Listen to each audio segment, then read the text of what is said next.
os que se interessam em acompanhar esses vídeos e outras atividades do Sistema GRISA.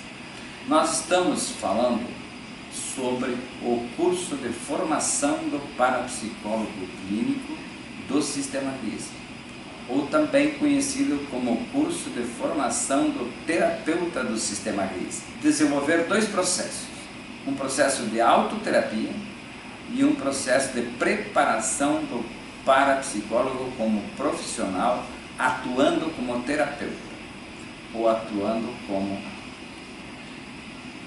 aquele que contribui para o bem-estar das pessoas nas suas diferentes áreas, tanto na parte financeira e econômica, quanto na parte emocional, quanto na parte de conhecimentos, quanto na sua qualificação de vida na área da saúde e qualificação da vida em suas diferentes áreas e aspectos. Então, hoje, nós estamos abordando o tema relativo ao terceiro ano do curso. O curso, tradicionalmente, é conhecido como CAOP. Depois vai se transformar também em CIOP, quando passa a ser curso de especialização em orientação parapsicológica, social e institucional, que é um curso em pós-graduação. Os dois primeiros anos também são vistos como cursos, são certificados como cursos de pós-graduação. O terceiro ano é o ano exclusivamente de preparação para o processo terapêutico. Mas quero lembrar ainda que todo o curso em si, o primeiro ano visa um processo de autoconhecimento como identificação de como a mente humana funciona. O segundo ano mostra mais claramente como o ser humano funciona como um todo, como pessoa, e aí temos como foco principal a famosa tabela familiar, pela qual você pode se conhecer melhor e como pode ajudar a você a partir do momento que você assume a função de terapeuta, ajudar a qualificar a vida das pessoas. E em terceiro lugar, nós temos o terceiro ano do curso, que visa formar o terapeuta propriamente dito, tendo como foco principal a atividade hipnótica. A hipnoterapia, como é chamada, mas especialmente baseada no livro Hipnose Humano-Pangrisiana e o processo terapêutico pela compreensão. Então, este ano de formação do parapsicólogo, terapeuta do Sistema GRISA, é considerado especial, porque nenhum outro sistema terapêutico segue a essência desse processo terapêutico do Sistema GRISA e que resolve os problemas com facilidade e profundidade, e inclusive levando as pessoas a nunca mais vivenciarem aqueles sintomas, aquelas problemáticas que os incomodaram durante boa parte da vida. Então, nesse terceiro ano, é também chamado como de CAOPP, Curso de Aperfeiçoamento e Orientação Parapsicológica Pessoal, que é essa orientação da pessoa para ela qualificar a sua vida. E nesse processo nós utilizamos sempre também o processo de hipnose e regressão de memória. E nesse processo terapêutico eu gostaria de lembrar o seguinte, que sempre nós buscamos ajudar a pessoa a libertar-se do único problema que a espécie humana possui. O único problema da espécie humana é chamado insegurança. A insegurança que hoje nós temos especialistas somente para dar nomes diferentes à insegurança de acordo com a intensidade que ela é manifestada e as circunstâncias em que ela aparece. Então nós temos aí vários nomes dados à insegurança. E primeiro, timidez. O que é timidez? Timidez nada mais é que insegurança no relacionamento com as outras pessoas. Quando você não se sente bem ao falar em público, ao conversar com alguém, ao buscar comunicar-se com alguém.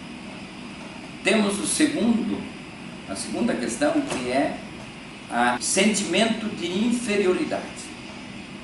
Temos muita gente que vivencia esse sentimento, mas é muito importante compreender que o sentimento de inferioridade é nada mais que insegurança na comparação com os outros. Porque você se compara ao outro e se sente inferior. Hoje se usa até um termo chamado de autoestima. Quando é que a pessoa tem baixa autoestima? Quando ao comparar-se com o outro se sente inferior, se sente menos capaz, se sente marginalizado.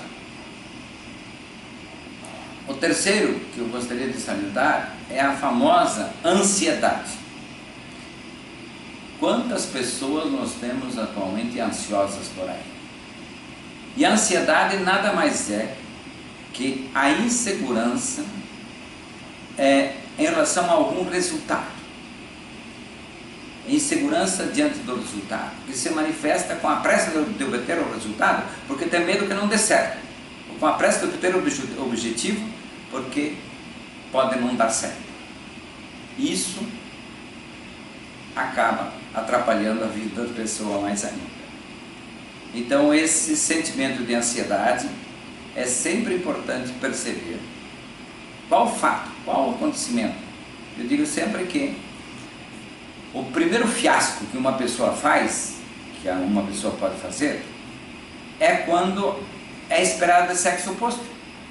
Durante a gestação, o menino foi esperado a menina, ou a menina foi esperada a menina. Essas pessoas sempre sofrem de ansiedade, porque o primeiro resultado da sua vida foi, fazer o fiasco a não aparecer na festa da vida como era esperado.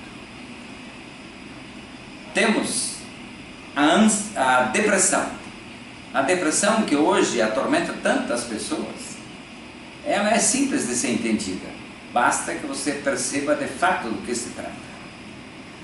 A depressão nada mais é que insegurança diante do futuro, que se manifesta normalmente com 3 sintomas mais graves, segundo a orientação inclusive psiquiátrica.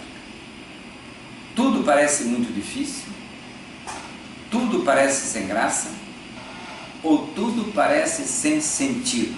E sentido aqui tem o significado de direção, como se a pessoa, rumo, como se a pessoa não soubesse para onde vai, o que quer, fica insegura diante do futuro e consequentemente diante da vida. Isso é depressão.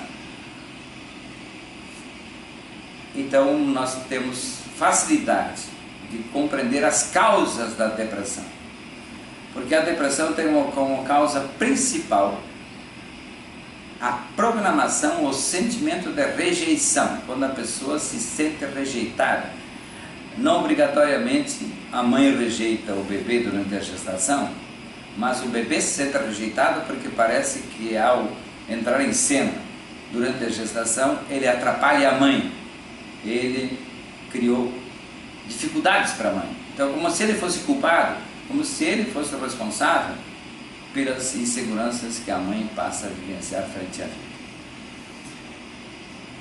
Assim, eu digo, hoje temos um rol de pessoas que está entrando no mercado ou na vida da sociedade humana, que são chamados esquizofrênicos. Como eu comecei a atender as pessoas como parapsicólogo, eu não me atrevia a orientar ou buscar fazer terapia com esquizofrenia, porque isso, quem cuidava da esquizofrenia era considerado exclusivamente o psiquiatra. Mas, à medida que fomos estudando o ser humano, avançando no entendimento de como funcionam as inseguranças na vida do ser humano, eu fui perceber que o esquizofrênico ele tem algumas características muito interessantes. Primeiro, o esquizofrênico é um sujeito muito inteligente e muitas vezes ele é convincente. Aliás, quase sempre. Quando ele passa a argumentar, ele é convincente, porque ele é inteligente e usa a inteligência para aquilo que deseja. Mas por que ele é classificado então como esquizofrênico? Porque ele sempre se considera inocente. Por mais que ele cometa uma bobagem, ele diz que ele é o melhor de todos, que ele não fez nada daquele errado, quem fez errado é o outro. Ele sempre está pronto para acusar os outros, desde o vizinho mais próximo até a espécie humana ou até o mundo do exterior, de outros países e do planeta como um todo. Então o esquizofrênico, ele, acima de tudo, jamais aceita ser culpado. O culpado sempre é o outro. Isso faz com que ele não tenha nenhuma capacidade de autoavaliação, nenhuma capacidade de autocrítica, de saber, como se diz habitualmente, de se arrepender ou de declarar a sua falha. Então, o esquizofrênico torna-se muito difícil para conviver com as outras pessoas, individualmente, quanto, pior ainda, na questão dos relacionamentos empresariais, dos relacionamentos governamentais, dos relacionamentos sociais em geral. Então, e nós vamos perceber que a esquizofrenia tem duas origens básicas. Primeiro,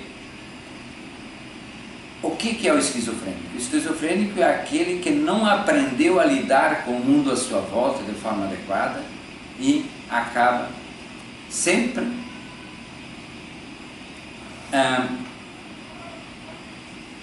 culpando os outros por isso. Aí eu não tive oportunidade, mas nós vamos perceber que as duas origens mais fundamentais são, primeiro, a vida intrauterina, quando a pessoa se sente rejeitada, depois a pessoa nasce e tem suas inseguranças, e aí o que ocorre? Muitas vezes essas inseguranças são tão acentuadas que ele passa a ir ao médico, e ao começar a tomar medicação, ele fica nisso e não consegue desenvolver suas habilidades, suas capacidades, seus talentos para ingressar nesse mundo de forma adequada e competitiva ou de forma estruturada. E com isso, ele acaba não tendo condições de assumir responsabilidades. Então eu digo que ele passa a se tornar aquele que entra na mordomia da doença, na mordomia de que tem que tomar medicação e, portanto, na mordomia de que não tem como ajudar os outros, porque ele é doente, cai na mordomia da doença. E ele nunca vai ter capacidade, portanto, de realmente conduzir sua própria vida e conquistar os bens necessários à sua própria sobrevivência e de outras pessoas com as quais compartilhe ou seja responsável. Também, outra forma de desencadear essa incapacidade de se relacionar com o mundo à sua volta de forma adequada surge pela superproteção. Pior ainda, eu digo, pior que ser superprotegido é ser mimado. A pessoa mimada, os pais sempre acabam fazendo tudo por ela e às vezes os avós e outras pessoas que estão por perto. A superproteção é péssima, porque a pessoa se sente, não é considerada capaz de fazer. Sempre tem que ser ajudada. Mas o mimado é aquele que ainda recebe uma atenção especial, mas fica na mesma. É pior do que o subprotegido, porque sempre que ele pensa que precisa de alguma coisa, já tem alguém entregando pronto. E esse receber pronto é a forma que impede a pessoa de evoluir, de crescer, de aprender a conquistar.